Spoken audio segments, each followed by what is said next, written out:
ಬಂಧುಗಳೇ ನಮಸ್ಕಾರ. ನಾನು ಶ್ರುತ್ ಭೈರಪ್ಪ. ನನ್ನ ಚಾನಲ್ಗೆ ಹೊಸಬಿಟ್ಟಿದ್ದರೆ ದಯಮಾಡಿ ಶೇರ್ ಮಾಡಿ, ಲೈಕ್ ಮಾಡಿ, ಹಾಗೆ ಸಬ್ಸ್ಕ್ರೈಬ್ ಮಾಡಿ ಅಂತ ಹೇಳ್ತಾ, ಪೂಜೆ ವೇಳೆ ಗಂಟೆಯನ್ನು ಯಾಕೆ ಬಾರಿಸ್ತಾರೆ ನಿಮಗೆ ಗೊತ್ತೇ? ತಿಳಿಯದೆ ಬಾರಿಸುವವರು ಕೂಡ ಹೆಚ್ಚು. ನೀವು ಕೂಡ ಹಾಗೇನಾ? ಹಿಂದೂ ಧರ್ಮದಲ್ಲಿ ಪೂಜೆ ವೇಳೆ ಗಂಟೆ ಬಾರಿಸುವ ಪದ್ಧತಿ ಇದೆ. ದೇವಾಲಯದ ಪ್ರವೇಶ ದ್ವಾರದಲ್ಲಿ ಗಂಟೆಯನ್ನು ಕಟ್ಟಿರುತ್ತಾರೆ.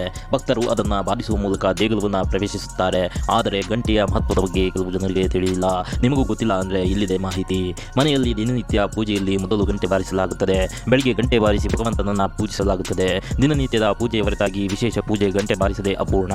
ನೀವು ದೇವಾಲಯಕ್ಕೆ ಹೋದರೆ ಪ್ರವೇಶ ದ್ವಾರದ ಮೇಲೆ ಗಂಟೆಯನ್ನು ಸ್ಥಾಪಿಸಲಾಗಿದೆ. ಅದನ್ನು ಬಾರಿಸುವ ಮೂಲಕ ಜನರು ದೇವಾಲಯವನ್ನು ಪ್ರವೇಶಿಸುತ್ತಾರೆ. ಪೂಜೆಯಲ್ಲಿ ಗಂಟೆಗಳು ವಿಶೇಷ ಮಹತ್ವವನ್ನು ಹೊಂದಿವೆ.